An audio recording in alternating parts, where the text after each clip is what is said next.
Chair at your leisure. All right. I pledge allegiance to the flag of the United States of America and to the republic for which it stands, one nation, under God, indivisible, with liberty and justice for all. Dear Heavenly Father, we ask you to be with us tonight as we do the business of the city for the good and the welfare of the people. In Jesus' name we pray. And he's on the mics.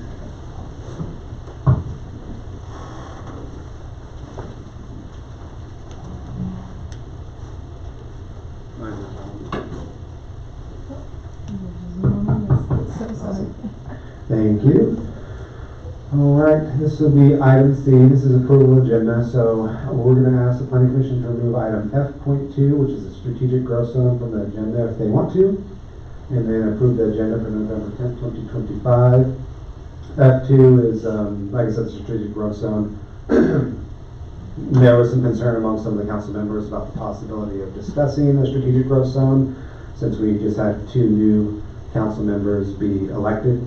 They'll be appointed, sworn in probably in January. And so the question is, okay, discussing the strategic growth zone, discussing growth of the city, density, land use, all that stuff. Maybe that's something that should be considered again under a new joint workshop maybe in the new year. And so one of the things that came up is it possible for the Planning Commission to consider tabling this indefinitely until there's been a joint workshop. So of course it's completely up to you if you want to table it or not.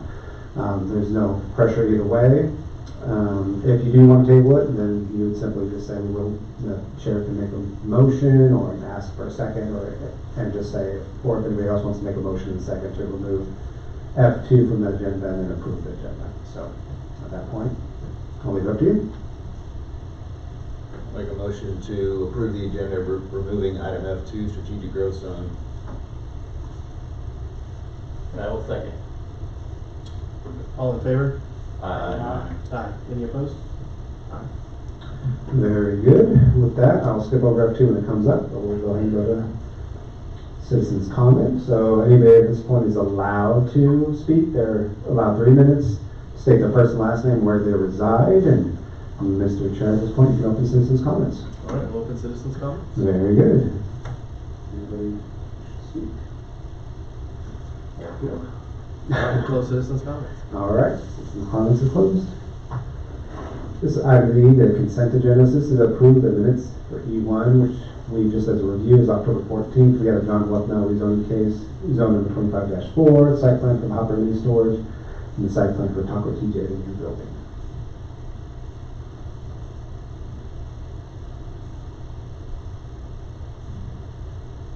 I'll make a motion to approve the minutes from October 14th, 2025. Sorry. All in favor? Aye. Aye. Any opposed? Okay. Very good. This is item F, Board of Zoning Appeals. This is going to be F1. This is a conditional use permit for Hopper Mini Storage, case number CUP 25-1. So the Hopper Mini Storage business is located off of Hopper Drive, north of the North Frontage Road. It is zoned C2 General Business District, which allows for mini storage if the conditional use permit is approved. The conditional use permit is an approved use with conditions if the Planning Commission wishes to impose any additional conditions.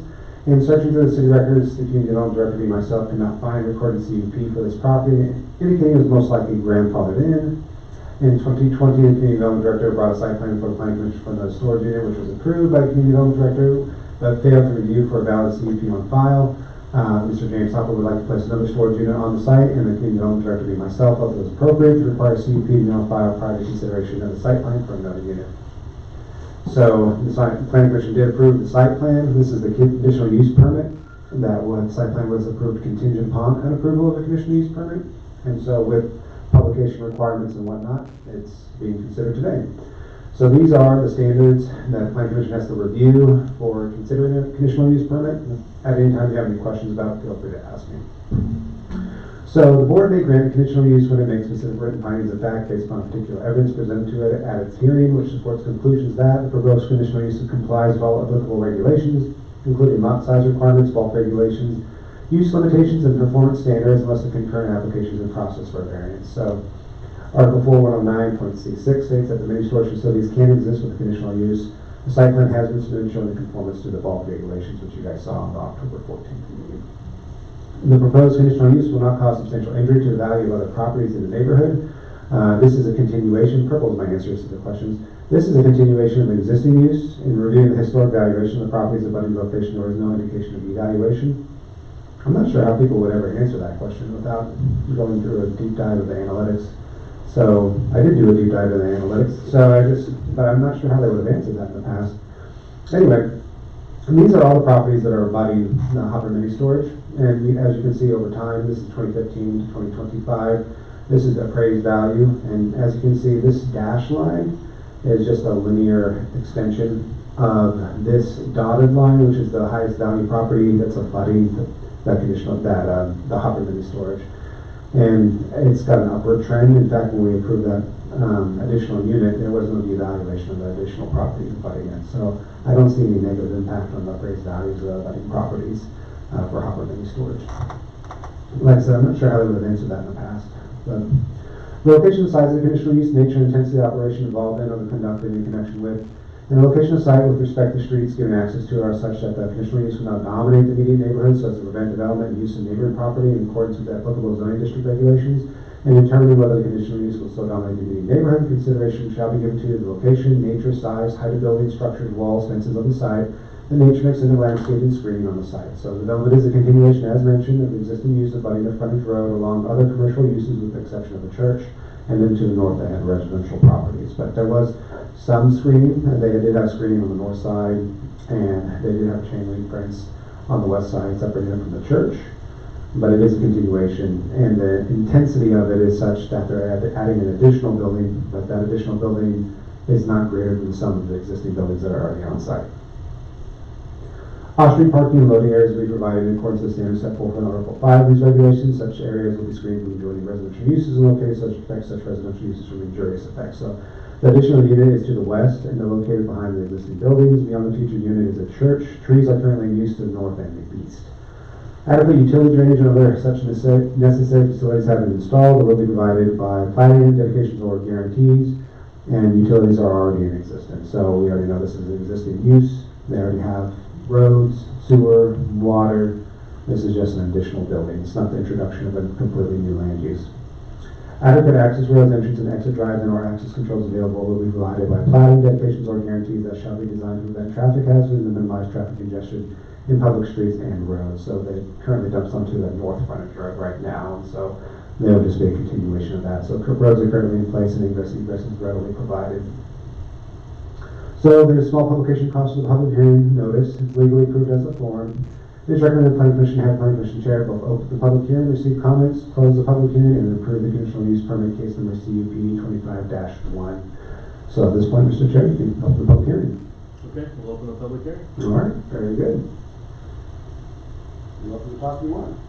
I'm Jim Hopper, so I can hear as much. All right, with that, all right, we'll close the public hearing. Okay, very good. So at this point, deliberation.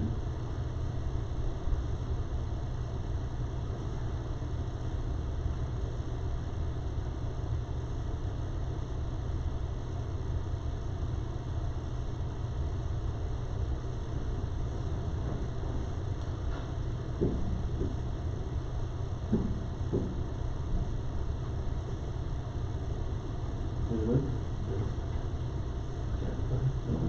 motion to approve conditional use permit CUP 25-1. I will second. All in favor? Aye. Any opposed? Very good. Well, at this point, you can stay for the rest of the night, or you can also go and submit your A&E and ABCD and have fun with them. As fun as this is, I probably will let you guys. Okay, very good. Well, thank you for coming. We appreciate it. Thank you. All right, this is item F2, but we are skipping over this, so we're going to skip and consider it at a later date. This is item F3. This is R4 high density residential modification. So Planning Commission and City Council have approved multiple changes to the zoning regulations to accommodate reasonable changes in the market for residential development. The new proposed modification follows the same sentiment with the idea of housing that is unique to the area being proposed on a more regular basis. The new modification allows housing to be placed on a lot line similar to R2 zoning with at least a 5-foot separation between buildings. This modification allows buildings to be staggered in a closer proximity to one another, increasing the density of development and encouraging a more vertical development, potentially and enticing commercial development to take notice. So So this planning commission review modifications to text of the R4 district. So most of this is staying pretty much exactly the same. The big one would be that the minimum side yards would be 0. However, a building must maintain a 5-foot separation from its neighboring building unless approved by a variance, or an exception would be for those buildings that have approved lot split. Minimum rear yard is 11.5. Unless the driveway is located in the rear of the house, then it shall have a 20-foot driveway to accommodate off-street parking. And this was taken into account when I saw Jacob's Farms, and I thought that's probably appropriate to try to have some of that, at least have a separation if you're going to have rear access for off-street parking purposes. Maximum lot coverage, there's no limitation other than those required by the setbacks.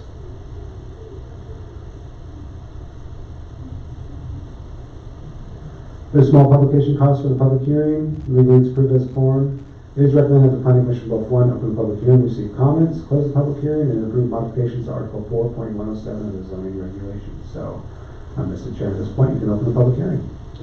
We'll open the public hearing, Very good. and we'll close the public hearing. Very good. At this point, it would just be deliberations.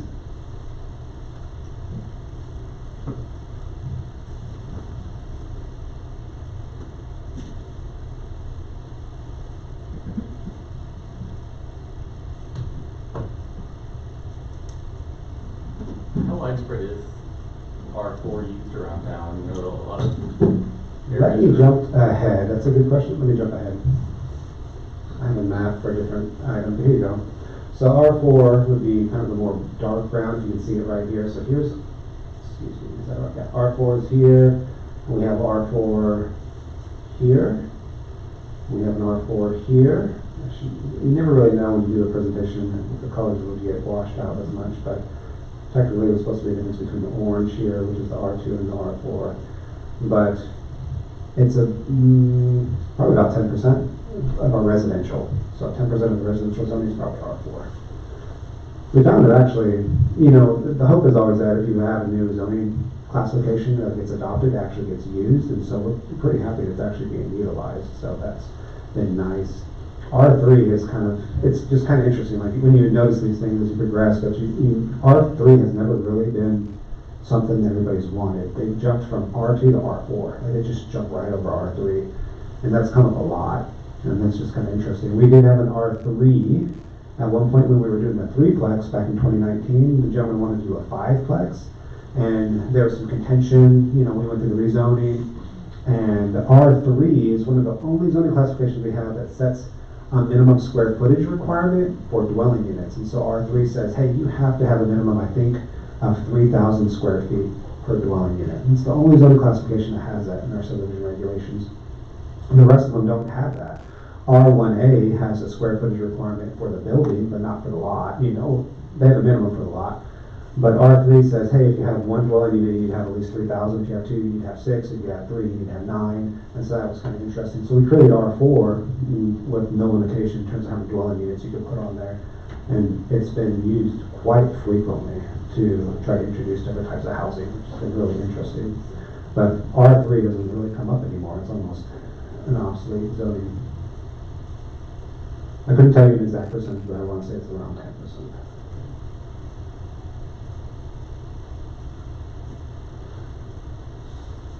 And the conditional uses are allowed in that area if they're built as part of the home itself, or the dwelling unit. So conditional use is basically any use. The way it's written, it's going to be, the way most conditional uses are written is that it's considered an acceptable use with conditions if the planning commission wants to put a condition on there. Which means technically it's an acceptable use. If you don't put any conditions on it, it's just, considered an acceptable use. But it depends on what that conditional use is. And so if there's something that's considered perceived as being a good idea, but maybe you want to put additional stipulations on it, then you can approve the conditional use, or you can deny conditional use. Maybe you think it's too intense for that neighborhood. It's on a case-by-case situation.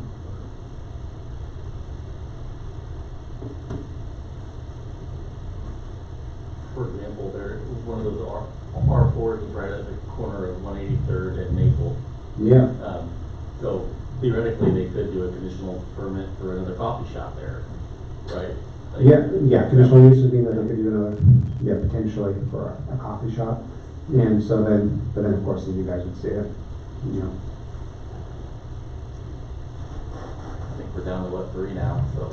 Yeah, I know, Might be- I'm might be concerned. for another one. I will admit I'm concerned, and I'm working on it to diligently bring in at least 17 more as fast as I can. So So not one on the. rest assured, Yeah, that's true, yeah. caffeine will not be lacking in daughter. We will do our best. Get a few of them on there next week.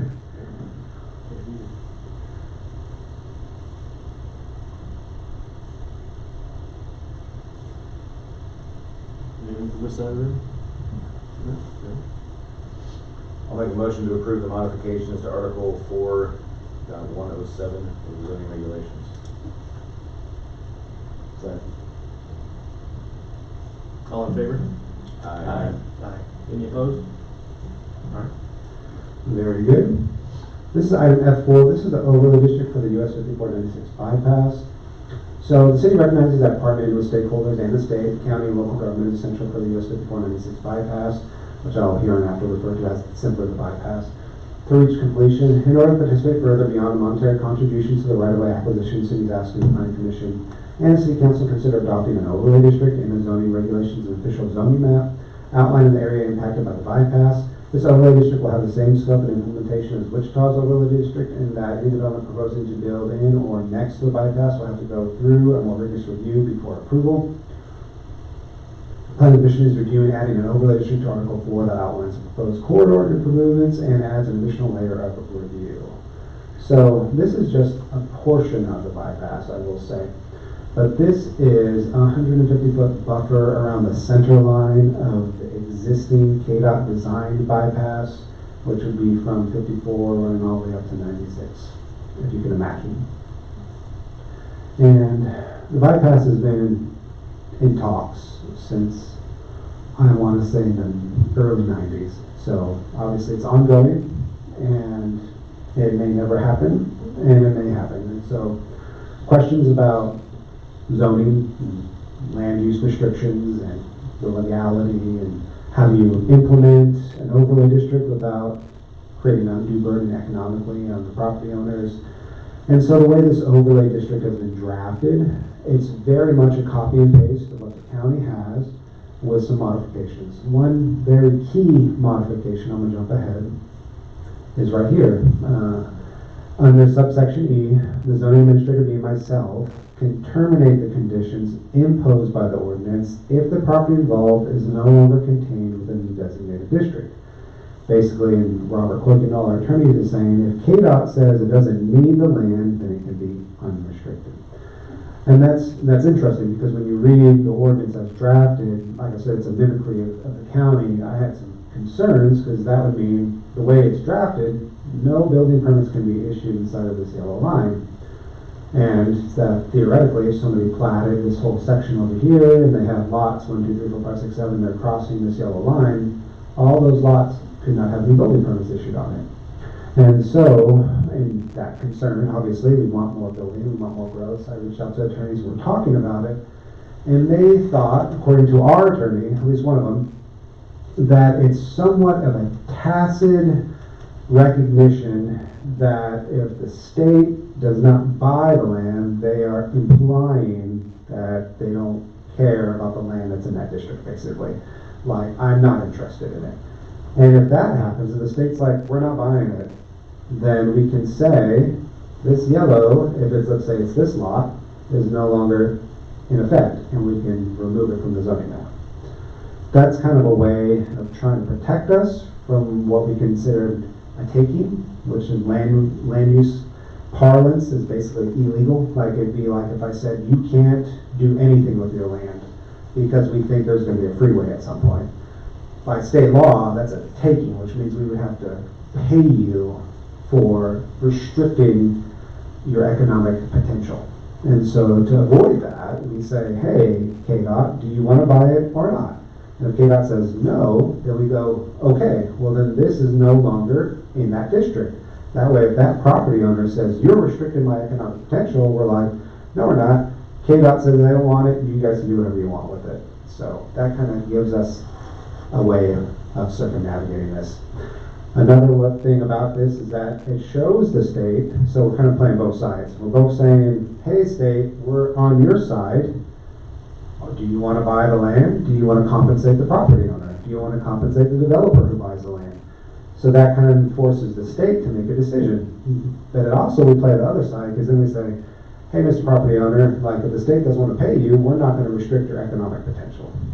So that gives us a bargaining chip with the state to say, pay them. And then also if they say, we don't want to, we say, you guys can do what you want within the rounds of zoning and everything else, the legality with it. So that's the justification. Is there a time frame on that they have to make a decision? The state?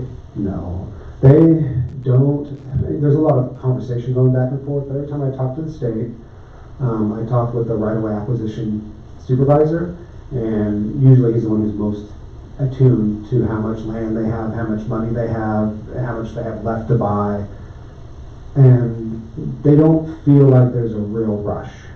So as they go higher up the KDOT ladder, the sentiment is generally, we don't think the project's going to happen, or the project may not happen as quickly as we think, or it may happen if everything else, if the stars align and they get enough funding. You know, so you never really know, but there's no rush on their end to buy that. So, but we want to be sensitive to that at the same time to say, hey, if we start developing, especially in this yellow line area over here, we want to at least give the state an opportunity to say, do you want to buy this from the developer or not, this section right here? Because if they do, then they could just write a check directly to the developer, and then that would help offset some of the developer's carrying costs almost right away. And so that would help them out. So it's kind of a way of partnering with everybody simultaneously without trying to put the city in a sticky situation. So. Kind of skeptical for how that would work. I mean, this is a very high, this area's had a lot of growth in the last 10, 15 years. Mm-hmm. There's land development right now just to the north. There's Yes. all those duplexes to the west. St. Andrews just finished. The Dub Stakes. Mm-hmm. I mean, let's say that I assume the farmer owns that land on the southwest corner of 167th and Maple. I mean, if he was going to sell it to a developer who was going to develop it into, say, like high value houses versus what maybe KDOT would give for undeveloped farmland. It just doesn't. I mean, maybe they give the value the developer thinks he can get out of houses, but or maybe not. It seems like this. I mean, we've got the language saying, well, technically we're not, but it seems like this does at least put pressure on the landowner, and that it feels like it does restrict. I mean, it doesn't technically restrict, but the intent of restricting seems to be there. Mm-hmm. Mm-hmm. Yeah, and that's a fair concern, because I think most of the property owners that this yellow line touches, at least, and I can't say definitively, but at least most people I've talked to are somewhat aware that the state has at some point discussed the 5496 bypass. So they're not unaware of it. And you can see some of the cutouts here of where the state has purchased land for the 5496 bypass and the K42 54 bypass down here. And so I think, at least generally speaking, they are aware of it. But I do understand your concern. You're saying that, hey, if we throw this on a zoning map, at least it makes it more implicitly clear, like, hey, there's theoretically could be a bypass here. But, like I said, ideally, the state would be like, well, we're going to pay for it. It may not be, like you said, the highest and best price, but at least they'll at least throw a dollar amount out there. And the property owner has the right to refuse it. And if they refuse it, the state says, well, we're not going to pay you for it. Well, then the zoning goes away for that. The overlay goes away. So at least it gives them an opportunity to work with the state. I guess it is just kind of also, like I said, it makes it more of a joint collaboration between us and the state, so they feel like we're at least trying to do our part. Our contributions to right-of-way acquisition have been $2,500 a year, so not nearly enough even to really offset the cost of inflation and land appreciation. So this just kind of says, hey, it's more of a, we're trying our part to try to partner with you guys, but if they don't do their part, then we won't say that they're restricted. developer or whoever, the landowner can sell it whoever they want, they can build however they want. The state has purchased some of this land already, correct? Do you know? Some of it, so like I said, over here, they bought this portion. This one over here, this little triangle, they have that. They have this section down here. But as you're aware, if you go further south, this project, this 5496 project is also tied to the 54K42 project, which goes to the south. And we know that project terminates right down here. I don't know if you can see my pointer, but right down here, you run right into 23rd South, which is completely platted and has improvements there. So that whole project, I mean, you would have it run straight into houses. And so I don't think the state is going to condemn the 23rd South development with Paul Kelsey off 183rd, I'm sorry, 167 and 23rd. So it's hard when we see all this development happening to think that this project is still going to manifest. But at least we can give somebody, particularly the state, opportunity to work with the property owner. And at least give them bargaining chip at the same time, I suppose. But I do understand the concerns.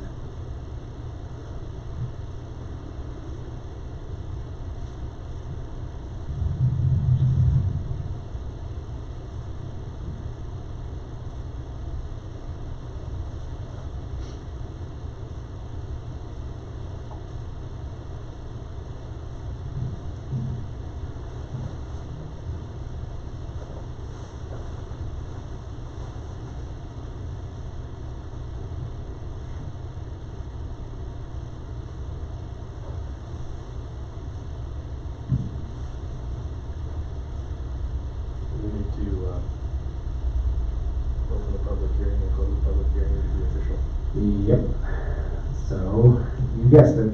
It'll be first, open the public hearing, receive comments, close the public hearing, and approve modifications to Article 4 of the zoning regulations, because we would put this on the official zoning map. So, Mr. Chair, at this point, We'll open the public hearing very good. and we'll close the public hearing.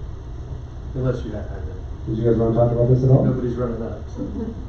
Very good. Close the public hearing. Deliberation.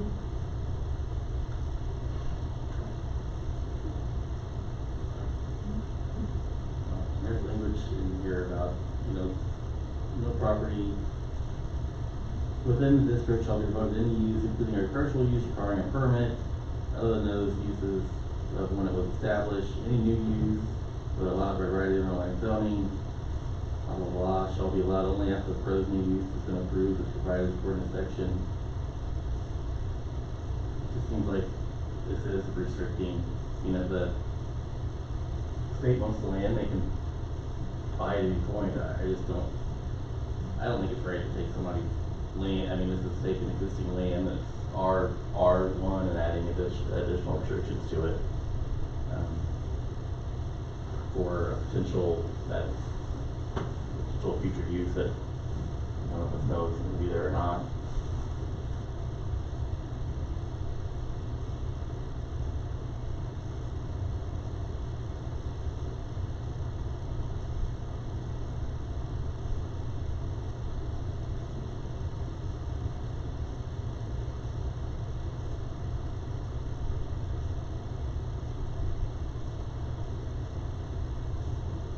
I know what you're saying, but I don't see it that way. I see it as the state, whether we do this or not, the state can still do that. This just puts in a thing that basically says, this is the area, and before we approve something, we're going to make sure that it's not going to get taken by the state. So that kind of thing. Yeah, like I said, mostly it's a partnership with the state. Mostly because we're trying to work with the state as much as possible. They thought in the 90s that this wasn't going to develop as fast as it's been developing. And so they reached out to us before and like, have you adopted an overlay district? And generally, no. I mean, kind of for the same reasons that Commissioner Milligan has said. I don't know if we want to engage in an overlay district. This could create some potential legality if somebody said you're taking my property, restricting it too much. But then as time progressed and more cities have partnered, Mays in particular said, hey, we're going to actively do this, Sedgwick County said, we're gonna actively do this, and then Wichita finally started contributing, not very much, but they have started contributing something to right-of-way acquisition.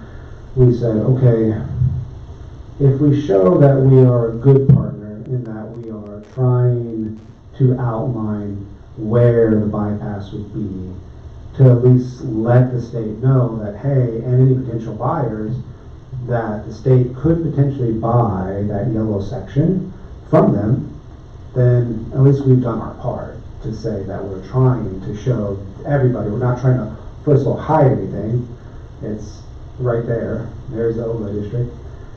And it's also on mobile land records. If you go to the county's mobile land records, it'll pop up. Not on our end, because they don't deal with our zoning, but on the county, if you click through the layers that they have on mobile land records, it'll pop up, and you can see it. And so we're just simply showing, hey county, hey Mays, hey state, like we understand, we're partnering with you guys on this, assuming that maybe it might happen, but if it doesn't, at least we can reach out to the state and say, do you want to buy it or not? And if you don't want to buy it, then we can just simply take that parcel and remove it from that district. It kind of forces the conversation in a way, because then we say to the state, with all of our growth, we're one of the highest growing cities, fastest growing cities, do you want to buy the land or not? So it really kind of pushes it back on them and say, do you want to buy this or not? If you don't want to buy it, then we simply remove it. And we have talked to a couple of developers that want to buy this track and this track and want to do different types of developments. And they're aware of the bypass. And the question they have is, okay, well, let's have the state write us a check. And there's nothing wrong with that. But we wouldn't, if the state says we're not going to write you a check, then we'll simply say those yellow bars go away. So I guess that's where my question came in. Let's say someone bought it tomorrow and wanted to develop it, and we ask the state that question. Mm-hmm. Can they simply say, we're not ready yet, but we still think we're going to? And they could potentially delay it for 10 years if they wanted to. Or can we would press enforce the it. issue faster than that? We would press the issue, because the reality is, if somebody says I want to buy it, they have a due diligence period. Do you know what I mean? Sure. That due diligence is usually 160 days. So I would say, hey state, you have 2 days, give us 48 hours and let us know if you want to buy this or not. Because they have money sitting there. Sure. The question is, it's not a matter of do they have the money or not. They have them, at least some of the money. So the question is, hey, this is on now. Somebody theoretically, let's say, wants to buy this. Hey state, I'm going to shoot the email, I'm going to include the map, I'm going to show that this bypass overlay that we've adopted is there, theoretically, if we assume we do adopt it. Here's that overlay, 150-foot buffer around the center line of your proposed design, buy it. And if they say no, then we go, okay, well then we're going to let them develop it the way they want. We'll let them plat it the way they want, and I'm not going to put a reserve in here or ask them to separate that, and then we'll go about our business. So if you end up releasing, I'm going to call it what's up top, is then everything below it then get released as well? No, it'd be on a parcel by parcel consideration, which is a good point, because obviously if this develops, then what's the whole point of having an overlay district down here? Because you just cut the whole thing off. And that's a question that the state has asked, and we've asked the state back, like, hey guys, just like down here on the south side, 23rd South got platted, you had the opportunity to buy it, they didn't. So are they ever going to connect 54 to K42? Probably not, unless they want to do a big loop around, you know. So we give the state ample opportunity. And to be fair, I know it's weird, but there's some developers who like the idea of having this here, because that gives them a bargaining chip to potentially buy the land and then pressure the state to give them money. And then they can take the money to reduce their carrying costs or reduce their loan from the bank. So it's a strategic position that they put themselves in. But at least we're not trying to, tell the state we're not partnering with them, and at least we're not trying to hold our cards to our chest and say that we've never considered this before. I think it makes sense. I mean, it's a highly likely area to be built out soon. And we're just talking about roughly the 2 miles shown here, correct? Correct, only in yellow, which our city limits are right here, so we go from here, and jog all the way around. Technically, this design goes this way, right along here, and goes out that way, and then jumps over 215 and goes over to Garden Plain. So, but we don't have any of that shown on there. We removed it of course, so we're just talking about the yellow.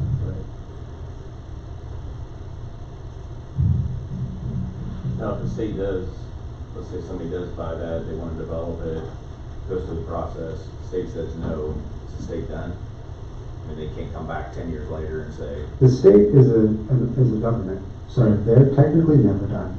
Right. So they can always, They can use police powers. They can use police Take the powers. property. They haven't had to do it that often, but they can. yeah. they have condemnation Your authority. deeded property in Kansas, you don't own property. Yeah. So they own the property. You're deeded the property. So they can use police powers to take that property.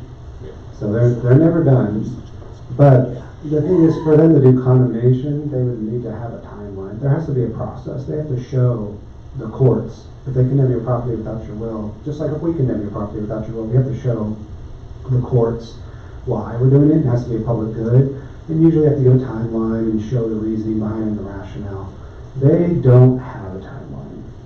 So they're not sure when this will ever happen. So they're very hesitant to condemn. Also because if you condemn it, the court makes a determination of the value, not them and the property owner. So let's say you think it's $10,000 an acre and they think it's $9,000 an acre and you guys settle on $9,500. The court might think it's $15,000 an acre, and then they're in trouble because the court determines that based on their appraised value, it's $15,000. They have to write that check. So they'd rather negotiate and not condemn, especially around this area where we've seen acres go up from Commissioner Black is very much aware that it started out around, 7,000 acres, very much now close to 30,000 an acre. So the state, back in '92, when they thought they would be able to acquire all this land, would be sweating if they took you to court, because then they're going to be paying out the nose to acquire the land. So this is a complicated dance that we're performing here, and we're all kind of dancing with two left feet at the same time, so just to be aware. But at least we show that we're partnering with them on that.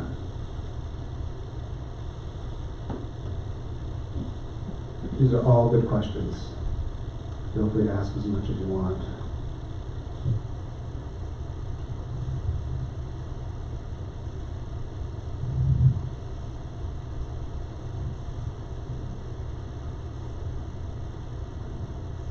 If we didn't do the overlay and that land got purchased, would the city still approach the state, or would it just go? And We have before. That would be just because you want to, not because of any Yeah. obligation. Yeah, because we want to. Well, to be fair, I don't exactly love the state, but they're nice enough to work with on occasion, depending on who you talk to. So, it's the right-of-way acquisition guy. He's a very nice guy. There's some of the people who work in the state I'm not too fond of, but most of them are lovely people. But that's beside the point. But when we reach out to the state, we're trying to be civil. We're trying to be a good partner there. Sometimes we don't even have to reach out to the state. The developer who hires an engineering firm is very much aware of this, and they will reach out to the state and simply say, "Do you want to buy it on behalf of the developer?" And so we don't even get involved in that process. But it comes up quite a bit, as you're probably aware, just with the amount of development we've had. It's come up a lot. But whether or not we'll ever see it, it's just really hard to say. When I first had this conversation in 2019, it was $500 million for the project, and it's since gone up to $1 billion, $1.2 billion, $1.3 billion. So I doubt I would see it, but at the same time, we want to be sensitive to that potential. Freeways can negatively impact residential value within a quarter mile, but they can have a positive impact on commercial value within a quarter mile. That's according to a study from Texas A&M. But that's also depending on if it's a flyover or not. The original design was a flyover, but since then I think the state has generally decided they want to do an at-grade bypass. So right now I think it's just hard to say. So there's roughly 400 or 500 houses probably within that quarter mile that could potentially be negatively impacted by this that we're gonna support. Well, like I said, we're not building the highway. It would be the state that builds it. But we want to be aware of that. One way that we could mitigate that would be tree buffer rows, maybe higher density development that would separate single family. There's ways that you can mitigate some of the impacts of a freeway, but we also want to be sensitive to that. But like I said, it's not our project. If the state wants to condemn it, they could. We wouldn't have any say in the matter. Right. We're talking about, we're doing this as a way to show the state who we're to partner with on it. Doesn't seem like partnering with them to lower the homeowner value. But I mean, Kellogg runs along several neighborhoods, and I don't see those values go down, so. True. I'm not really concerned. Yeah, and true. Especially for an ag grade. I mean, if it was above, that'd be a little different story, but. Flyovers generally might have a more negative impact than an ag grade. So, like I said, originally it was designed as a flyover, and now the design has changed to more of an ag grade. But it can say, like I said, the state is its own government, and they can choose to do what they think is best given their modus operandi, which is to move as much traffic as possible, as expeditiously as possible, and that's the plan. So, a lot of major cities have a beltway. 435 around Kansas City is a prime example of that. And this would be a beltway around Wichita. That would be their plan. But your concerns are valid. There's not incorrect concerns. You know, there's lots of factors to consider in something like this. Like I said, it's a complicated dance.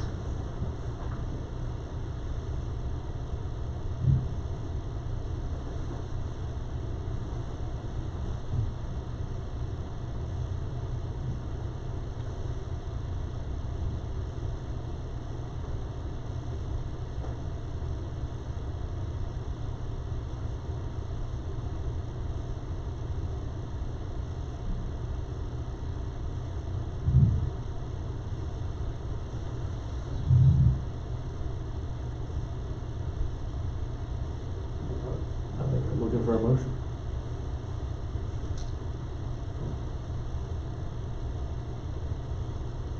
I'd like to make a motion that we approve the modifications to Article 4 as it pertains to the introduction of the corridor overlay district.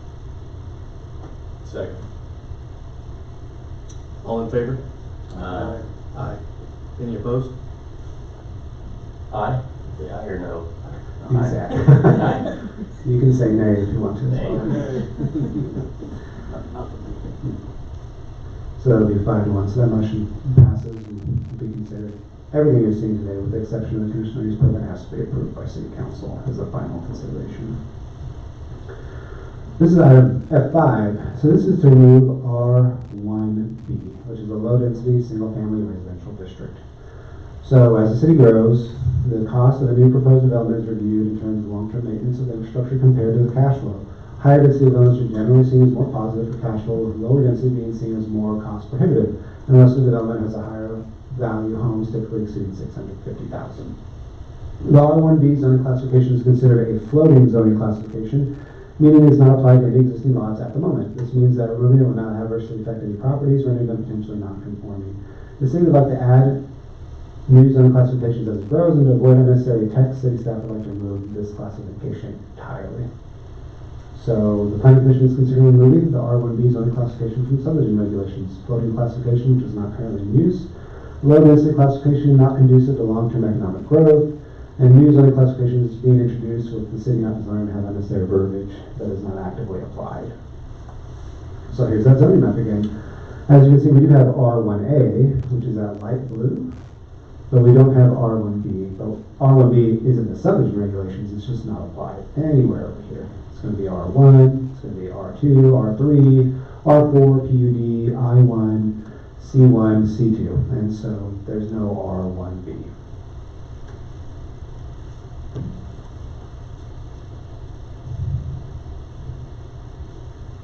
If you're wondering what null is, we don't have a zoning classification for parks.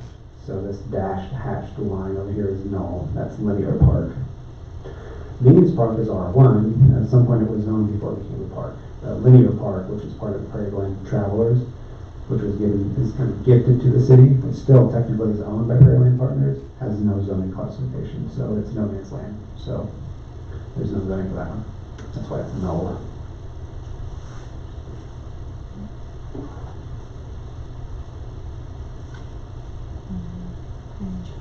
There's small publication cost for the public hearing. Legally, it's approved as form. It is recommended, once again, have the planning commission chair open the public hearing, receive comments, close the public hearing, and approve modifications to Article 4.13 zoning regulations removing the R1B zoning classification. So, Mr. Chair, at this point, if you want to. Open the public hearing. Very good. Does anybody want to talk about R1B? Nope. Close the public hearing. Very good. Deliberation. In our packet, it says Article 4.107. Yeah, that's a mistake. It Okay, should be should be 103. 103. Yeah. 107 would be the R4. Okay. So 103 is R1B.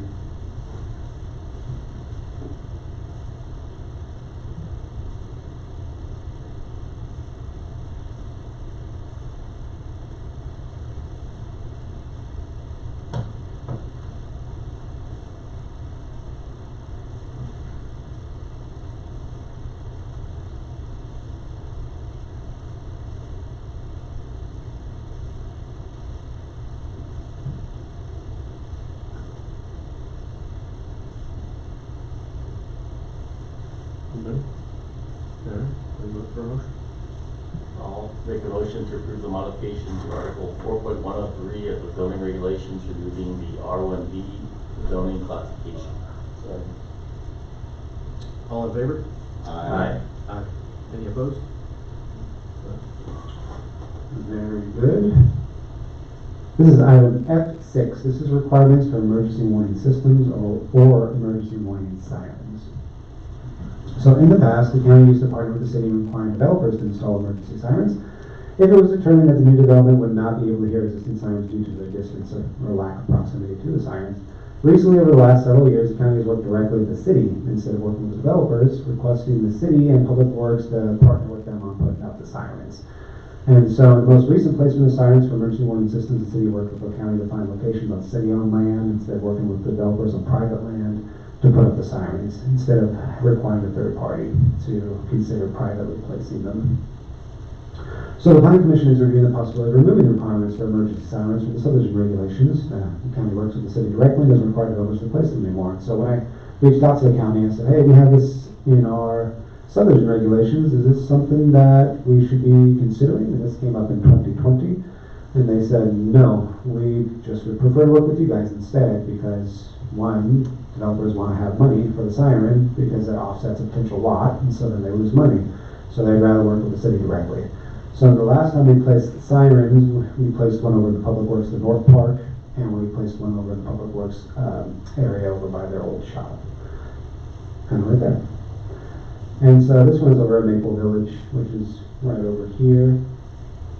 And then when they placed in Public Works, it's right over there.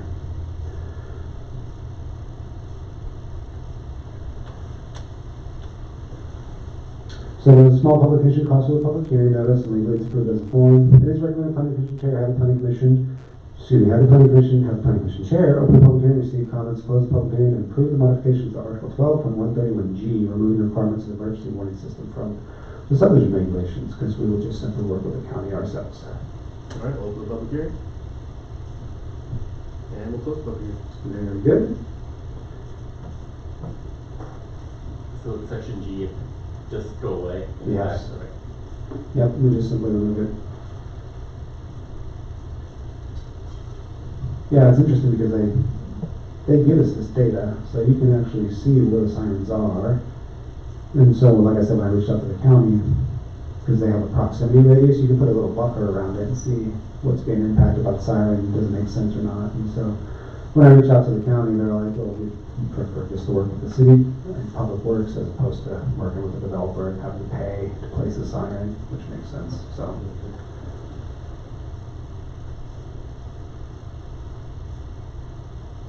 I'll make a motion to approve the modifications to Article 12.131.G, removing the requirements, of the emergency warning system. And what's that one? Who was that? Speak freely. I'll second. Okay. All in favor? Aye. Any opposed? Very good. This is item F7, so this is the light industrial zone classification, or I2 introduction. So the city recognizes that certain land use may be more non-traditional within a specific zoning classification, or specific uses may be seen as more intense on the surrounding neighborhoods. Likewise, other uses, though not specifically classified as commercial, may be more appropriately placed in the industrial district, though the industrial district is more restrictive or considered more intense. With this in mind, the city is proposing to introduce a light industrial zone classification that seeks to bridge the gap between commercial and industrial, allowing more intense uses in that zone classification that may not be the most ideal on the commercial corridor or the other commercial zoning districts. And so this is something that I discussed with some of you, but you've probably seen some of these, but they've been popping up all over the place, and that's flex spaces with a big commercial garage door that goes up. And so we've had a potential developer who wants to do something similar to that.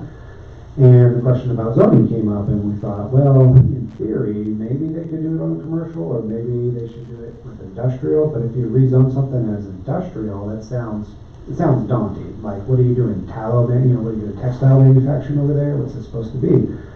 And so the idea is like, well, it's kind of retail, but you might have some welding or something that's louder than a traditional retail space. So does that make sense? And so the idea of light industrial was floated. And when I went and looked at the zoning in Wichita, they have something called limited industrial. So basically the same thing. And they were rezoning these areas where you have the big garage doors and flex spaces as limited industrial. And so I thought that's, in conversations internally with city administrator and other staff, that seemed like a reasonable introduction. Light industrial, kind of classify some of these, and maybe anything else that we might encounter that's not really traditional commercial, but not as intense as traditional industrial. So the planning commission is reviewing adding another zoning district to Article 4, listing it as light industrial, or I2. So we already have an I1. It's designed to bridge the gap between commercial and industrial. It allows a greater variety of uses within, with the exception of residential. We're still not allowing residential in that neighborhood, in the light industrial. So here's all the uses that I scrubbed from Wichita. And I removed some of them because they didn't apply. If you don't like any of these uses in the light industrial, feel free, and I can scrub it again, or at least make that recommendation to City Council to have it removed before it's adopted. I haven't vetted them all in its entirety, so this is really a large part copy-paste from Wichita's with some modifications because they had duplicative land uses as applied to the county versus the city of Wichita proper, and so some of those were removed.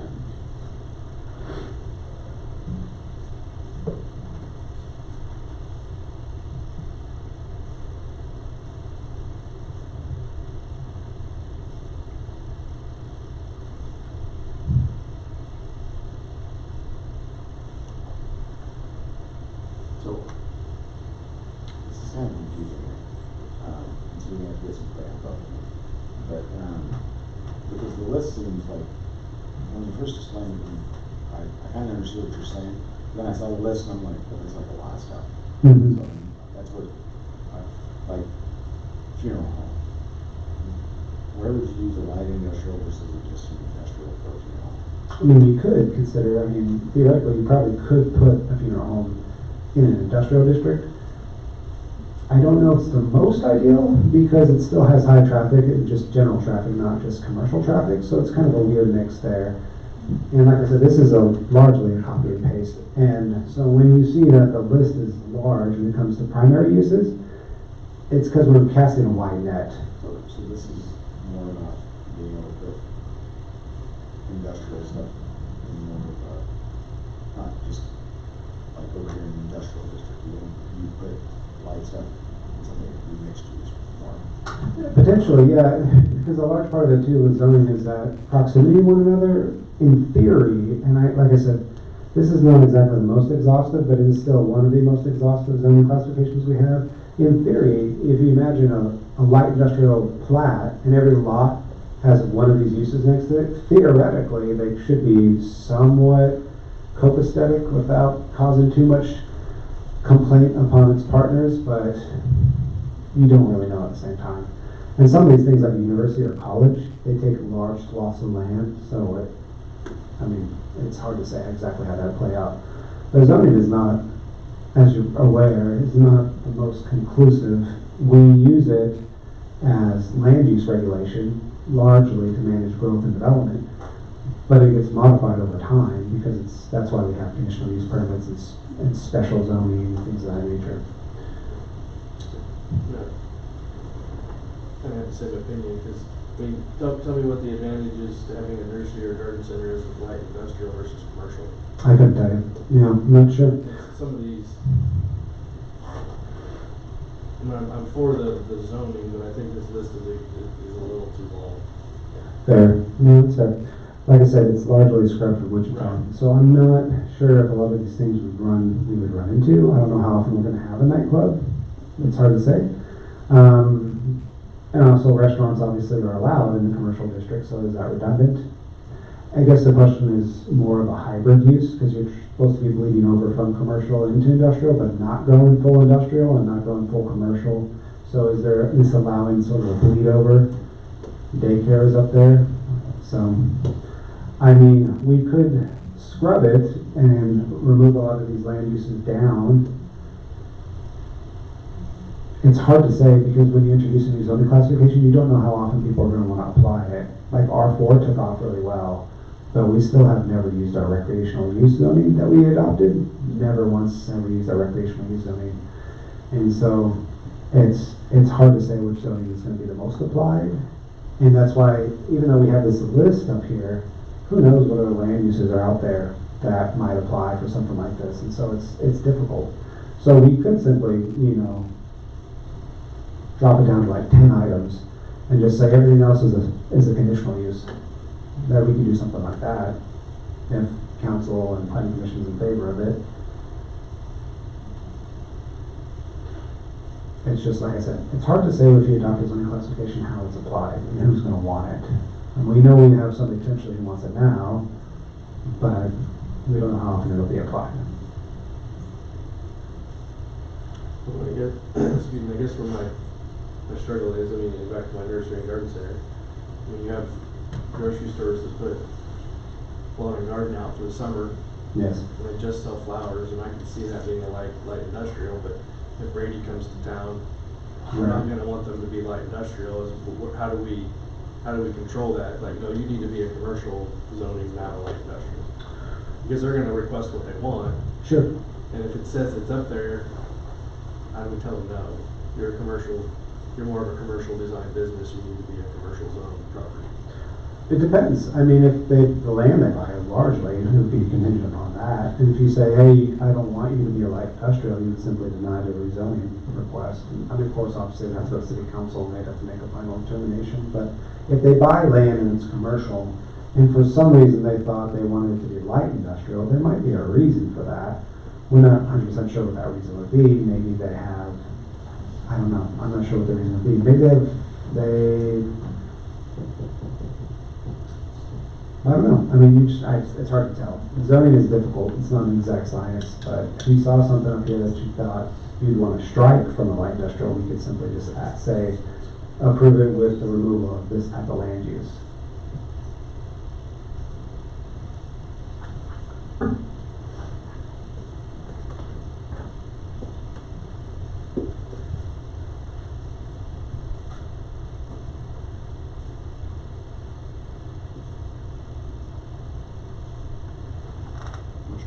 Yeah, Justin.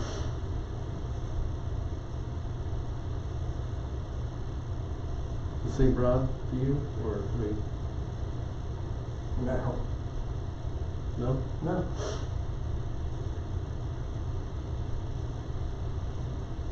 Some of them, like limited to general manufacturing and warehousing, it seems like those could be pretty industrial. Those are both pretty broad. Warehousing and manufacturing. Zoning is very broad because of that reason. It's very hard to define. Somebody might have a warehouse that's only 900 square feet, and somebody else has a warehouse that's 90,000 square feet. Yeah. And the uses vary dramatically. So it's just hard to, I can see why literally this is probably 2/3 of what Wichita had on theirs. So they cast a wide net with their light industrial. They probably see a lot more land uses than we will ever see. Sure.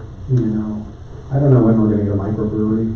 Hard to say, but if the opportunity arises, I don't know if we want a microbrewery on 54. So it's just kind of it's a weird thing. I don't know if we'd want a microbrewery in the industrial district. Maybe we would want it in the industrial park, but then you'd have a lot of, potential clients just driving down the industrial district to go visit a microbrewery. It's hard to say. Zoning is like I said, it's difficult because you cast a wide net and you make it somewhat broad to try to anticipate things. And then you scale it back and you add more and you scale it back and you try to change it. So, but like I said, if you find something on here, by all means say, hey, I don't want to see that on there. And I will write it down. And then when I present to the city council, I'll say, hey, the planning commission was either in favor of this zoning or not. And that if you were in favor of it, they want to strike A, B, C, D, E, F, G from the approved list of principal uses.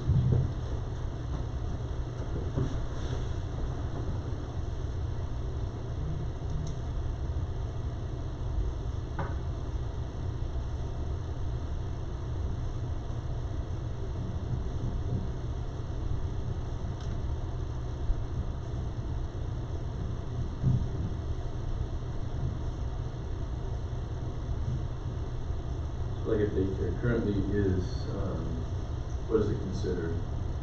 Commercial, well, residential in some cases, yeah. Commercial. Residential. Well, for example, Central Business District has daycare. We have, oh gosh, it used to be Scribbles and Giggles and now it's not. And now it's the, I forgot, Launchpad, thank you. Yeah, now it's the Launchpad. That's on that zoning is Central Business District, which is a type of commercial zoning.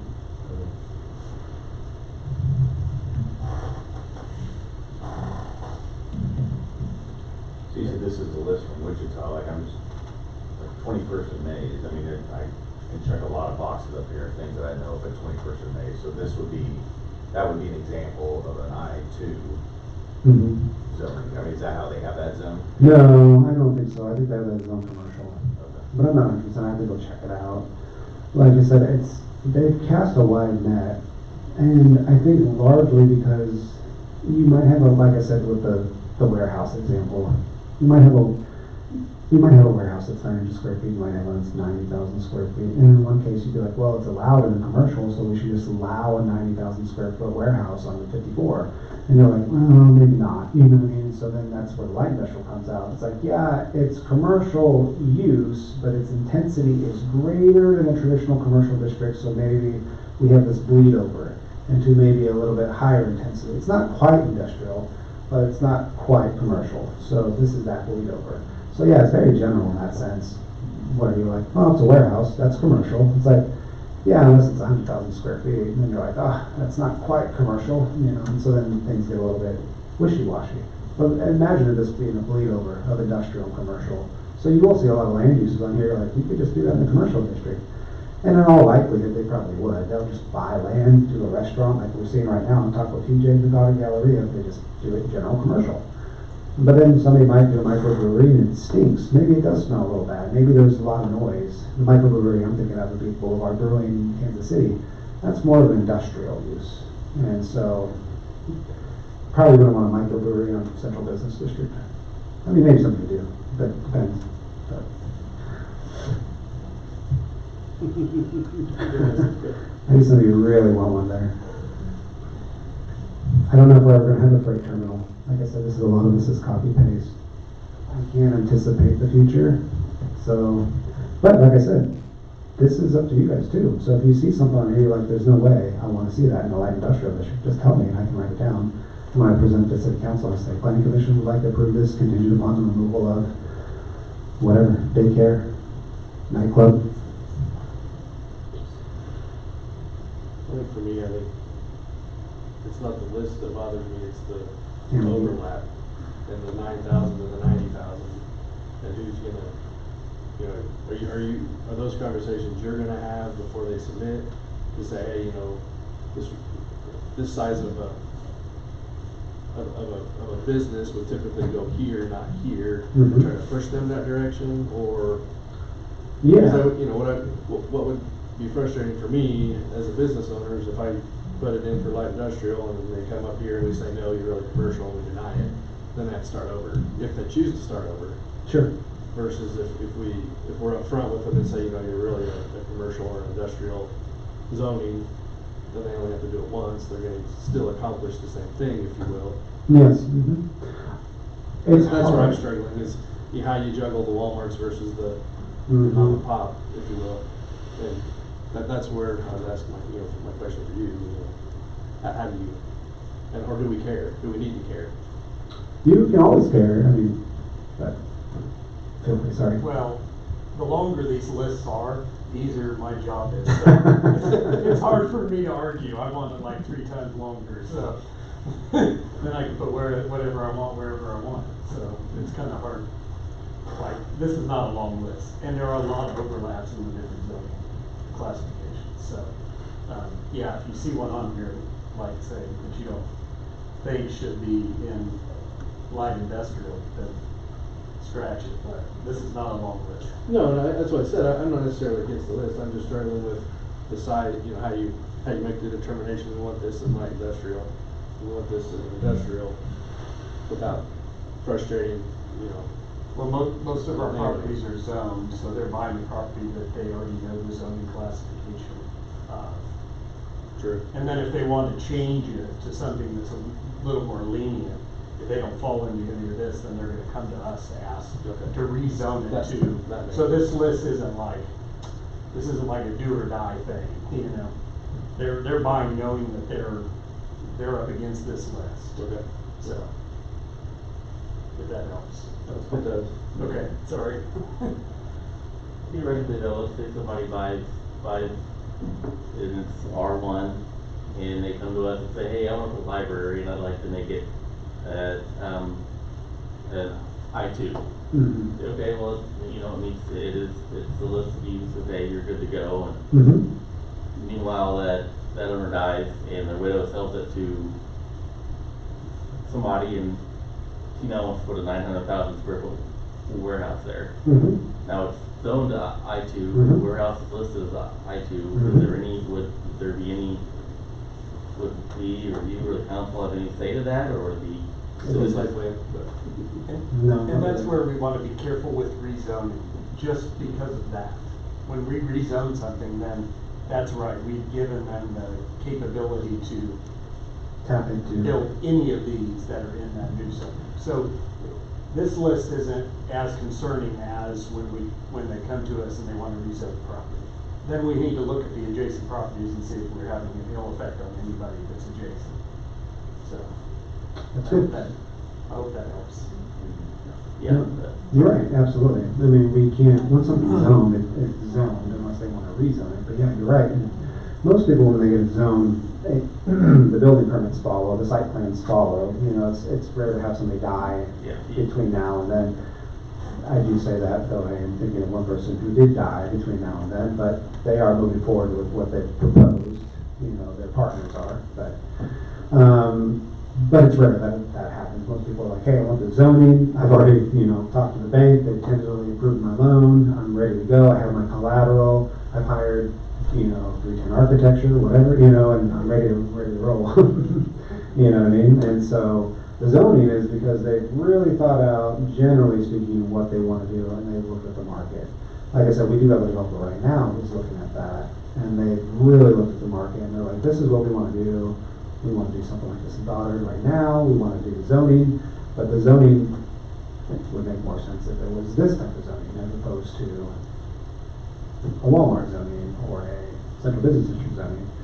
But it's true though, the frustration I think you guys are feeling is the same frustration that I feel, and like I said, I like to inflict my misery upon you, because you guys have volunteered, you can't escape, and so that's what's really great about it, but I can't anticipate all things. It's impossible. Like, somebody's gonna say that they wanna do a library, and in the back of that library, they're gonna want a petting zoo, and then next to that petting zoo, they're gonna wanna stick on top of it a residential unit. Like, some people have these ideas.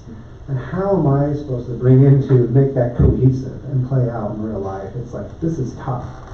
And so, I like to say the city's ideal dream maker or dream breaker. We help people realize their dreams or we shatter them. And so the reality is that happens not a lot, but it does happen where people go home disappointed. So you never see them. It never comes to planning commission because they go home very disappointed.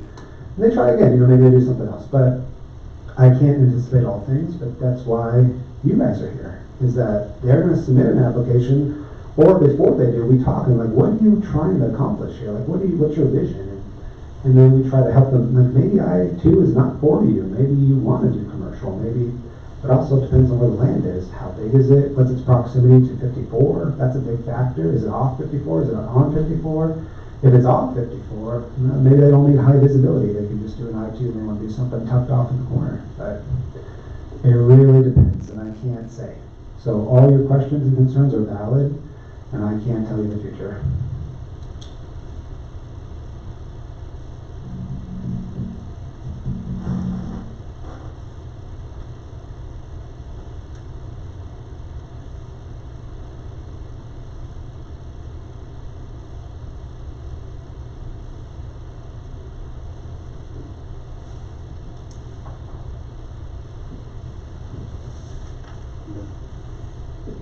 No, I appreciate this.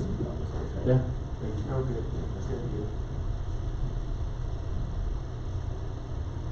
You guys want to see the bulk regulations? I'll figure throw that out there. I've adopted pretty much almost exactly what Wichita's was. The structure height is the tallest height we have. So if you don't like that, just be aware. But that's the tallest we have is the 80. I don't have anything taller than that. And we generally think about 15 foot per story. Okay, so. That'd be perfect. Okay, yeah, so we're like 5. 5, yeah. And, yeah. And penthouse, mechanical penthouse. So a 5-story building.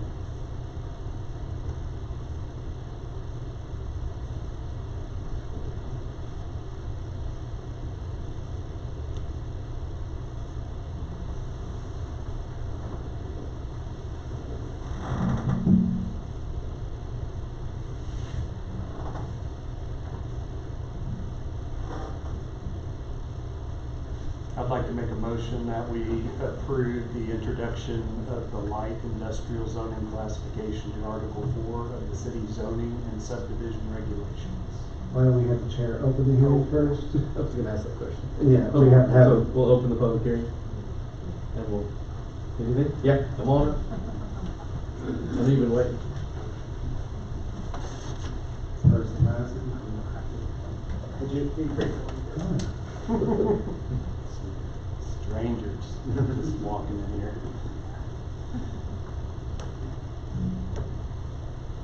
Honorable Planning Commissioners, Doug Hall, 107 North Spruce.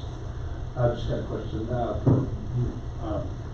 You said, Micah, that there's potentially one place that you're looking for.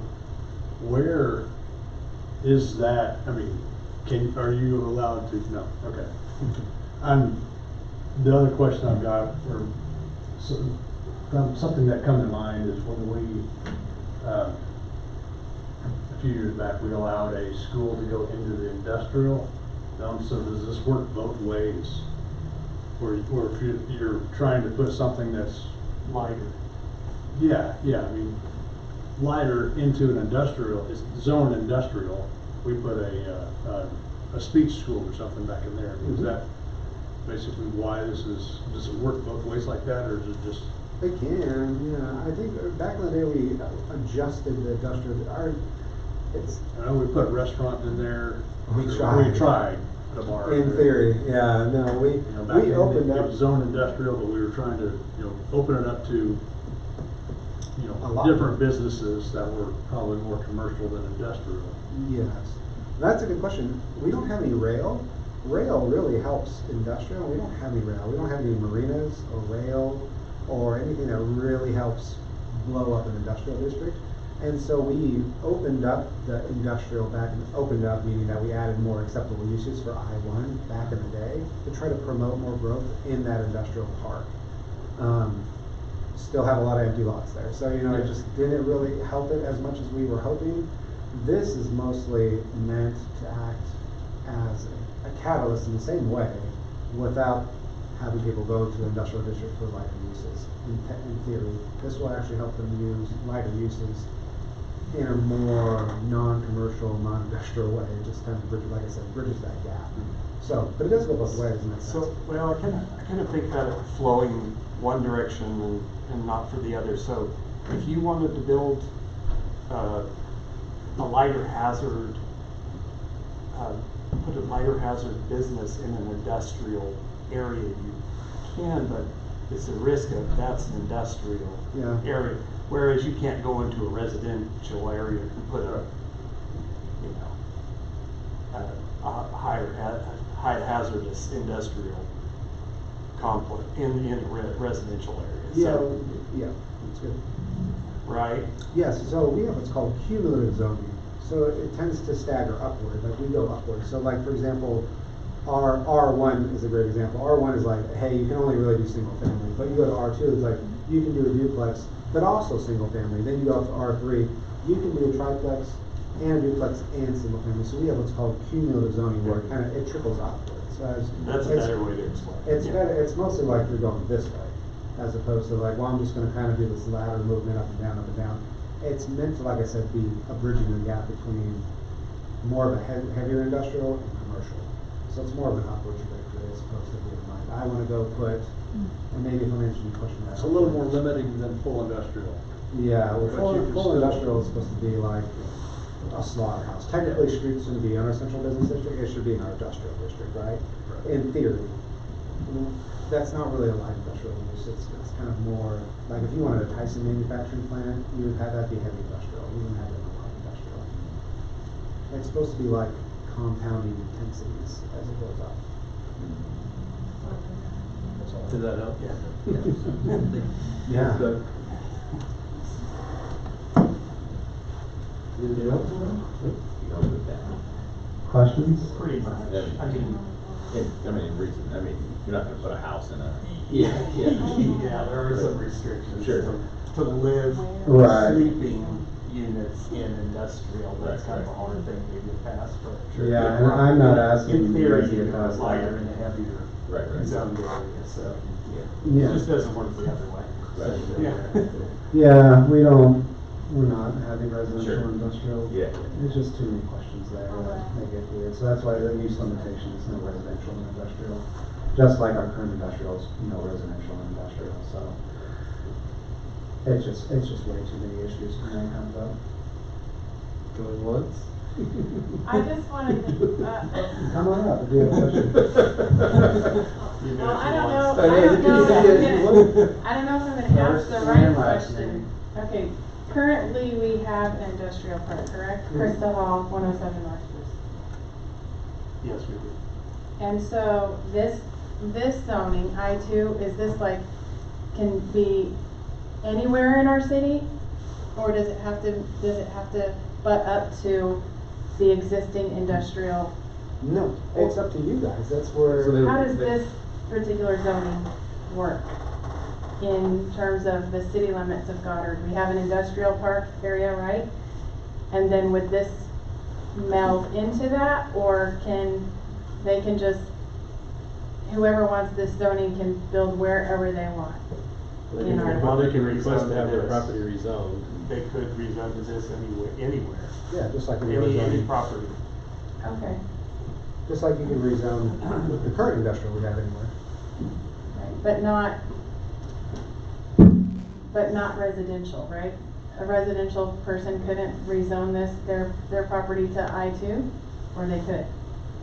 They can. They can apply for it. They could apply for it, Oh, okay. and then their neighbors would have to come argue it, right? I mean, that's, Yeah, but also they would never, we wouldn't allow that, because if somebody says I have a house and I wanna rezone it I2 or I1, I would say no. no, if they just had They a would not property, do it. if they had a property. If they had raw land and it was currently zoned to R1 with no houses on it, then yes, they could apply for a rezoning to I2 and you guys would see it, the council would see it, the planning commission would see it. So I think I know the question that I'm wanting to ask now then. So I2 is not the same kind of zoning as like an R1 or an R4. This is No. like case by case situation. Yeah, In a sense, yes. Okay. Zoning is, yeah, it's, everything is a case by case situation when it comes to zoning. Well, but like, For sure. some properties are zoned R2, some, Mhm. you know, R1, R2, R4, and then commercial properties are zoned specifically, right? So this would just literally be a case by case conversation. Mhm. Yes, because we don't currently have any. Correct. Okay. Okay. Yep. Thank you. Good. Something that we can Yes. These are all good questions, and urban economics and growth and zoning is all, it's not one size fits all, and it's complex, and the market is ever changing, and so that's why we try to be sensitive to it, but. Just work. Say it again? I think so. Yeah, do you I wanna, guess sorry, we're gonna close the public hearing. close the public hearing? Close the public Close hearing. it, please. I'd like to make a motion, we approve the introduction of the light industrial zoning classification of Article 4 of the city zoning and subdivision regulations. Second. All in favor? Aye. Aye. Any opposed? Very good. As mentioned, City Council will see all these items with the exception of F1. Last but not least, this is F8, sidewalk requirements. So, the city has in the past put some effort into trying to accommodate other modes of transportation, including bicyclists and pedestrians. The city completed its bicycle and pedestrian master plan in 2019, which helped outline goals and visions for how to bring about interconnected multimodal means of transportation in the city. As the city progresses and tries to implement some of these ideals, if there is an opportunity to modify the subdivision regulations to reflect these potential ideals, the city staff will bring them before the planning commission and city council for review. Under Article 12.131 1B, the subdivision regulations outline sidewalk layouts based on urban versus suburban environments. City staff is asking the planning commission and the city council to remove this language and replace it with language more geared to walkability and the complete streets ideas in a case-by-case situation. So, red is verbatim what I'm asking to be removed, and green is verbatim what I'm asking to be introduced. And so red is largely predicated on a generalized urban versus suburban kind of concept, with a lot of it being predicated on the city engineer's ideas and thoughts, feelings. Whereas green is largely predicated on the community development department's ideas and thoughts and feelings on the comprehensive plan, on bicycles, pedestrians, transportation, and what is called multimodal, which simply means pedestrians, bicycles, and automobiles. And so we have different thoughts as we move forward into the future about how we would want to introduce sidewalks, for example, in a development. Walking with anybody on a 4-foot sidewalk is difficult because somebody who's coming the other way has to either step into the grass or you have to step into the grass. Right now, traditionally, the city engineer is always just simply said 4 feet. Maybe we would like in some areas for it to be 6 feet wide or 8 feet wide. Maybe there's some areas where you don't want a sidewalk, or maybe there's some areas where we want to put a bicycle lane, a dedicated bicycle lane. And some of these conversations have never historically come up in the past, and we would like to introduce those conversations during the pre-development meetings that we have with developers. And so instead of saying, hey, you're going to follow X, Y, Z as based on language that was adopted in the past and interpreted by the city engineer, we would rather interpret it ourselves. So that's the gist of it. This is some images that I've taken from Complete Streets, just kind of have an idea behind it. But what you would see is, obviously this is a kind of a more urban environment, but this is not exactly, even though it seems pretty dense, it's not too far away from what you could potentially see for Goddard's Main Street. Especially historically, we had some buildings that were this tall, maybe not this tall or this tall in the past. That doesn't mean we'll never see these buildings again. It's very possible Goddard's Main Street might look like this again. At which point, you could theoretically, and this is not saying this is what we do want to do every time, but in select situations you might want to introduce a bicycle-only lane with balliards that separate it from the road, or maybe this is called a BRT or bus rapid transit. You might have something that's dedicated only to buses. And then, bus stations and everything else that goes with it. And then you have larger sidewalks, much larger sidewalks that engages more pedestrians, especially on a commercial corridor like the Central Business District. And then you have these bump outs here that are more dedicated, much wider, crosswalks, like I said, dedicated bike lanes. This is something that's considered complete streets where you take into account different modes of transportation, and then also walkability where you actually are engaging with the pedestrian and making more amenities, greenscaping, etc. This is a boulevard. You can see you can walk in between the boulevard, between the traffic, and then this separates it easier. So if somebody was crossing the street, you would have this island and then another crosswalk. So you don't have to cross a long stretch.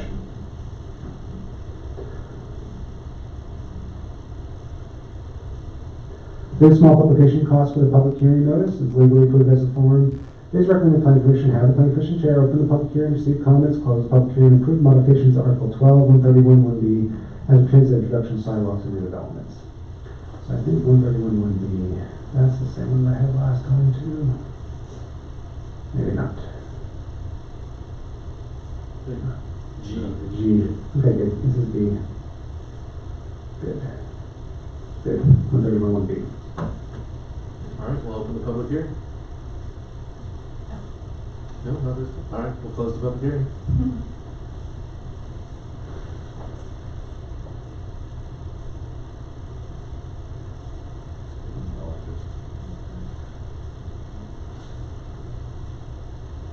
So I think typically in most of the newer neighborhoods that have been built, they required a sidewalk on one side of the main thoroughfares. Do you plan to continue with that, or? Ideally, yeah, but sometimes we want to be 6 feet. I think it's Yeah. preferable, especially on one side. I'm a little greedy too, because when I think about paving, it hits our debt limit. So streets and sidewalks hit our debt limit, and we're only allowed by state law to have a certain amount of debt limit. We can charter out of that. But also, the more we borrow, the larger administrative fee that we collect when we go to permanent financing. So there's an economic incentive behind it as well. But from a walkability perspective, how many times have I been walking with my wife and stroller and my kids, and I have to go off into the grass or somebody has to pass me. And it's nice, I mean, I was thinking how nice it would be if 183rd actually had a dedicated bike lane. I thought that would be interesting. But there's a lot of things to consider. That's what's part of the complete streets. But it is a case-by-case situation. I don't want to, I'm not trying to standardize it for that reason. I don't want to say, hey, 23rd South, you must have 8-foot sidewalks around the whole development. It may not make sense, you know what I mean? But maybe in other neighborhoods it would make sense, especially those that are abutting the trail. That might make more sense. It is a case-by-case situation. That's why I haven't standardized it in that way. I haven't said specifically if you are in proximity, thus it's more like, well, let's consider conceptually if this makes sense to introduce this type of walkability or this other type of layout as necessary. But yeah, it's very standard, 4-foot sidewalk around one side of the street. So, but maybe we want to do more. So.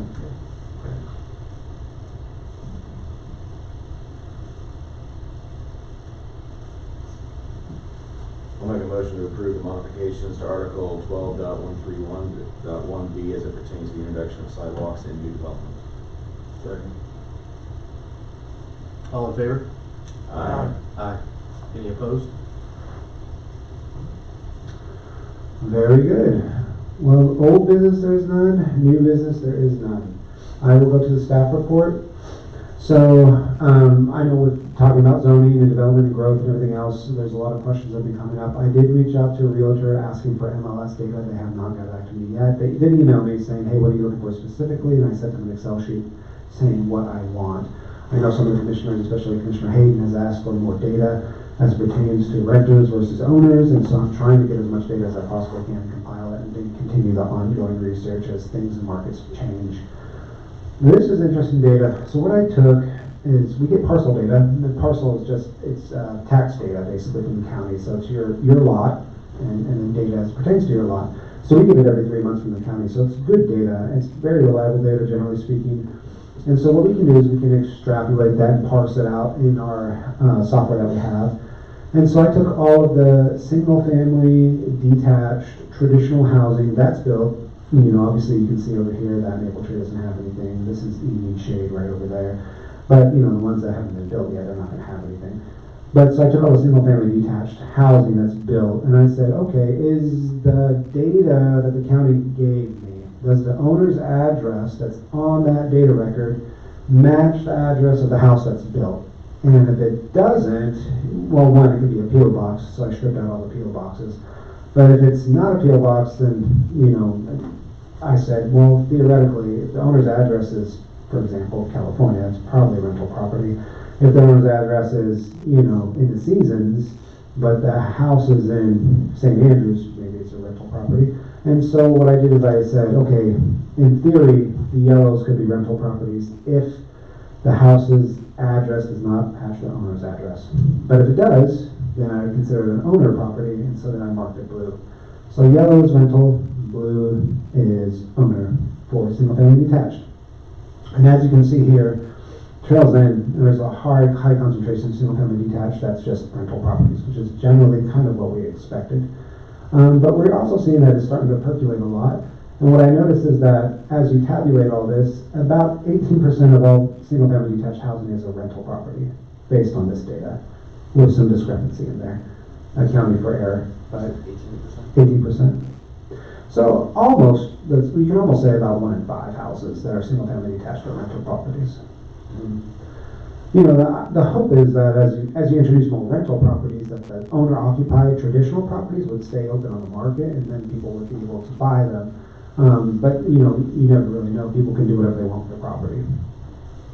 So of course, then we inverted that as well. We said, okay, 2-family that's been built, how many of those are rentals versus owners? And almost, you know, 95% of them are going to be rental properties, which is to be expected as well. There are some that are surprisingly in the Bridger Maple development. Almost that whole eastern culvert over there, the whole eastern, cul-de-sac is owner occupied, which is really interesting.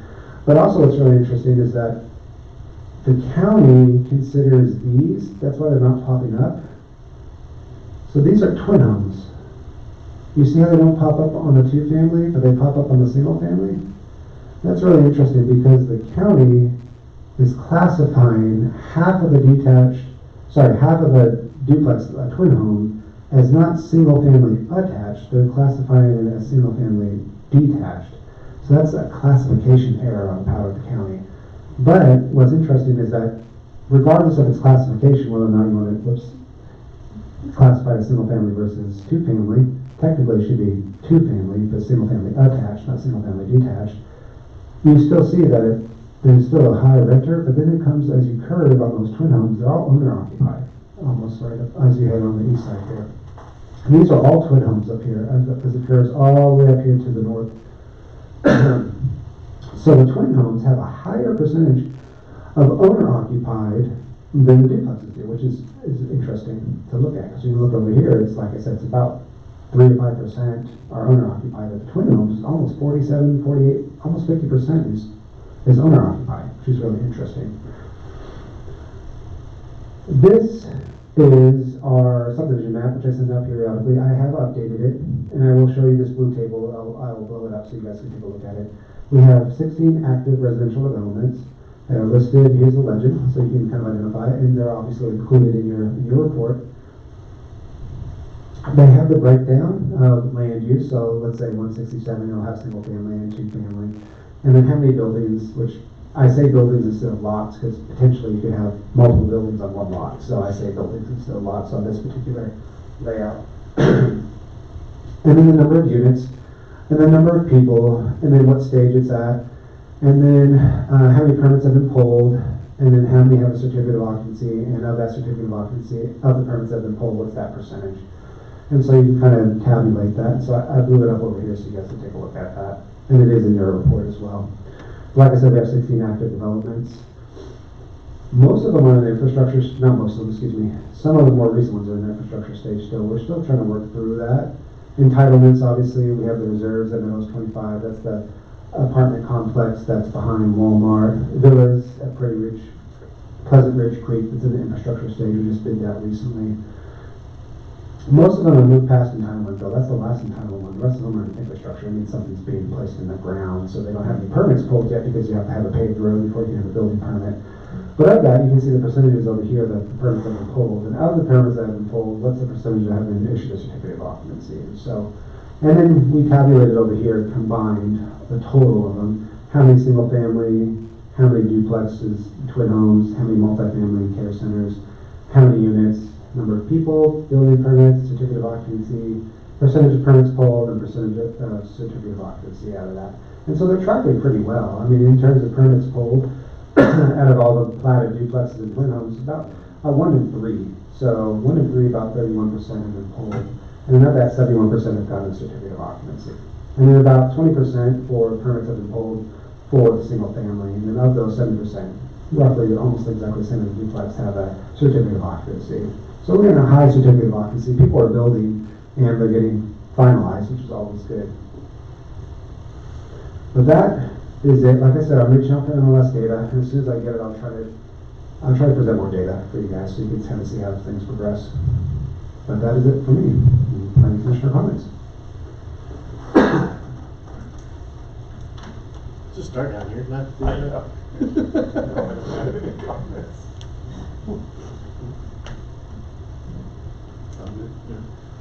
So I did want to bring something up, kind of thought about after our last meeting.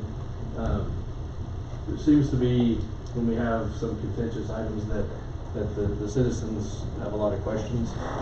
And so I wanted to see what you guys would think about, when Micah sends out letters, if you put a note in there that said we would be here at 6:30, half hour early, just for a question and answer session, strictly, no necessary business, but we give them a chance to ask Micah questions, so we give them a chance to ask us questions and vice versa. That seemed like a reasonable request. You guys interested? Yeah, my only question would be, how would we know whether, would people need to register up front? You know, or would we start showing up at 6:30 every time? No, I think this would be, I mean, Micah would be able to tell us, you know, Okay. if there's something on the agenda that he thinks people have questions about. I don't know that it's a monthly commitment, it would be a case-by-case basis, but Normally zoning, I think Yeah. was the understanding. I just think it might help if we put the time up front as opposed to the time during the meeting. I don't know if you guys have any opinions. Yeah. You couldn't conduct any official business, generally speaking. I mean, you could, if you, more than 4 of you showed up, that's quorum, so that means technically, you know, it might have to be considered minutes and live streamed, so we potentially would live stream it as well, because you have to have that transparency if you have more than 4 of you show up. So in theory, we probably would have to run the live stream a little bit early, but we would just simply say it's a Q&A with no binding action. So, especially when it comes to zoning, because you need to have your due diligence, you have to have your public hearing, you have to have all that, so you couldn't say that you couldn't really say during the meeting of how you're gonna vote at 6:30. Like if somebody's like, how are you gonna vote on the zoning meeting? You can't be like, oh, we're definitely gonna approve it or deny it. You really can't say that. You can just simply talk about ideas and thoughts and theories and questions and answers, but then you would have to actually, once the planning commission meeting got underway and you had the zoning meeting, you would have to open the public hearing, close the public hearing, have deliberation and motion and second and all that. How do we keep it civil? Well, I guess that's part of the reason why I brought it up. To me, you know, the process during the meeting is a little confusing if you haven't participated before, where, you know, you think you're coming to ask questions and get your questions answered, and the reality is you're here to make comments and not necessarily be addressed by any of us if we choose not to. And so I thought maybe it would be an opportunity for them to come and have that two-way conversation under the understanding that it's just a simple question and answer. But, I mean, and we don't have to decide on anything tonight. I had that thought. I want to bring it up and see what you guys think. We can talk about it again. It just always seems that we have some citizens come in that are very frustrated because they can't get their questions answered, and then sometimes it goes sour. So. You all ever get emails from citizens, directly to you? Never have one? No. I just wondered, I mean, I'm new, but I just wondered if you all did. I rarely get emails, occasionally I do, but most of the time I think people get nervous because it feels like you're on trial, right? You come up to give citizens comments, the agenda's not even related to you and you think you're on trial. You see people shaking, Yeah. you know what I mean? You're like just calm down. But yeah, the emails, I view on occasion. If I get an email and they're like, please read this, then I read it. I'm required to. And so, but sometimes I'll get phone calls. It's like very rarely somebody will actually come in my office and be like, hey, explain this to me. That's rare.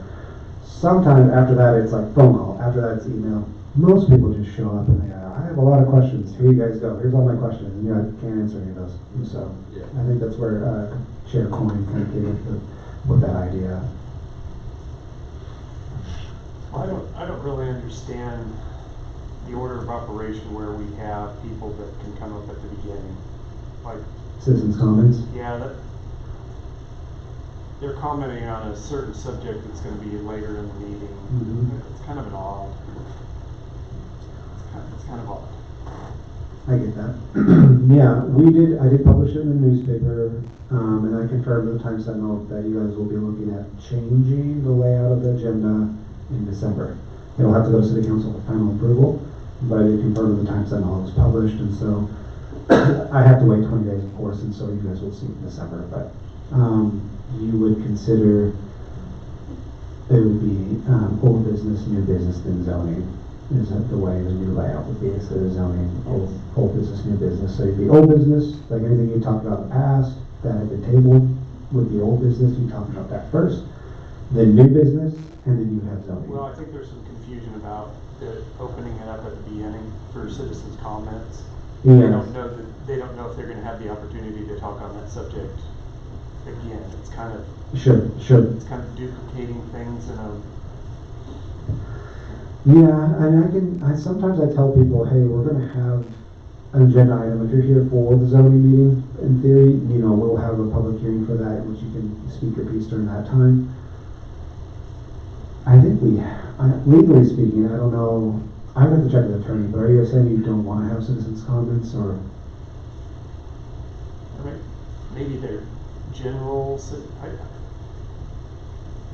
they come to talk about one thing, and Yes. then you tell them that there's citizen comments in the beginning, so they come up and they say something, and then we get to the subject later, and then Jamie opens it up for Yeah. comments, and then they come up and say the same thing, so I think there's some confusion about what that first citizens comments is supposed to be, and maybe it's just me, it's kind of confusing to me.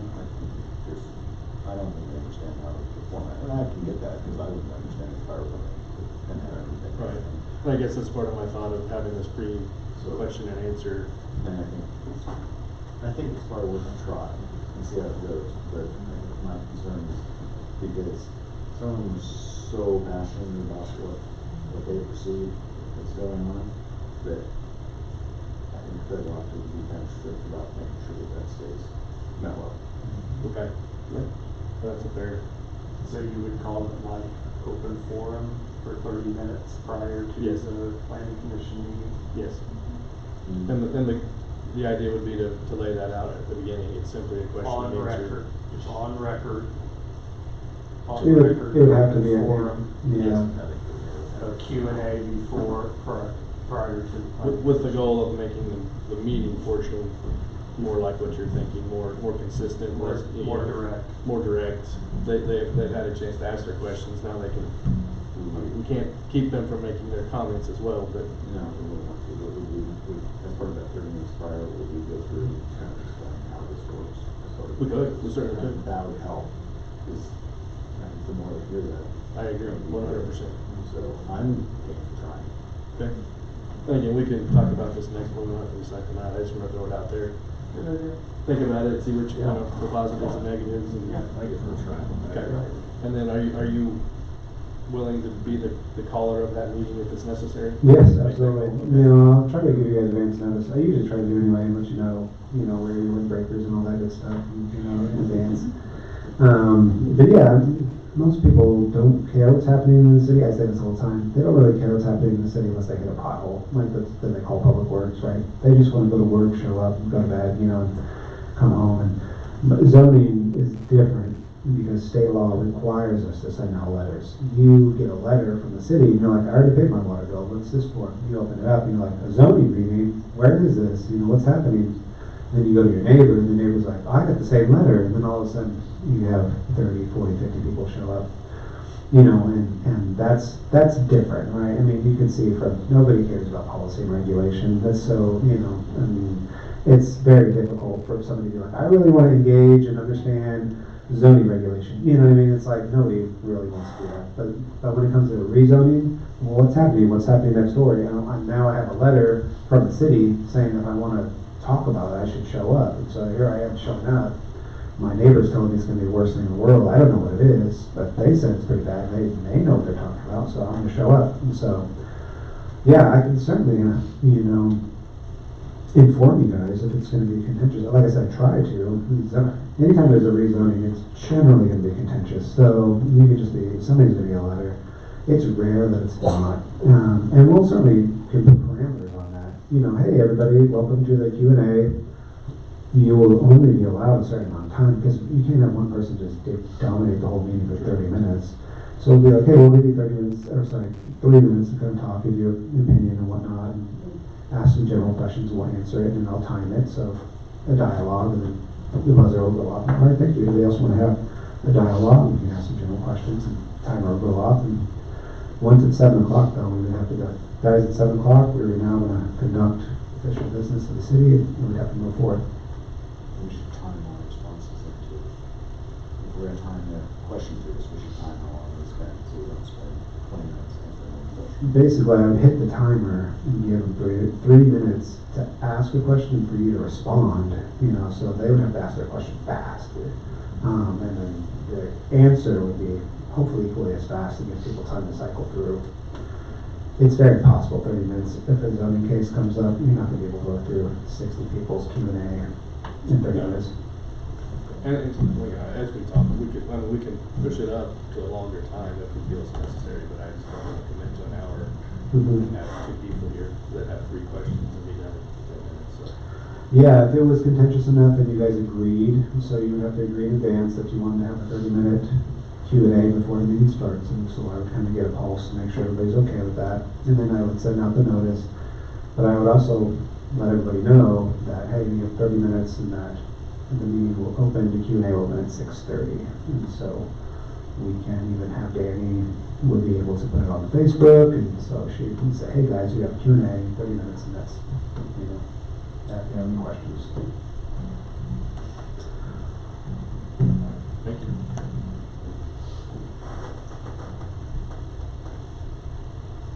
That's it.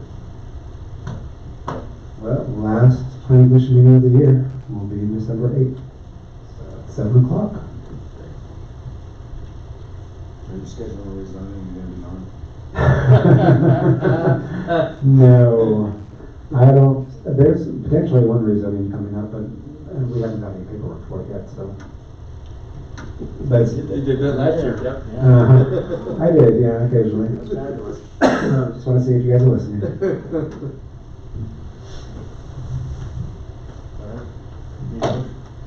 I'll make a motion to adjourn the meeting. Second. All in favor? Aye. Thank you very much, appreciate it, guys.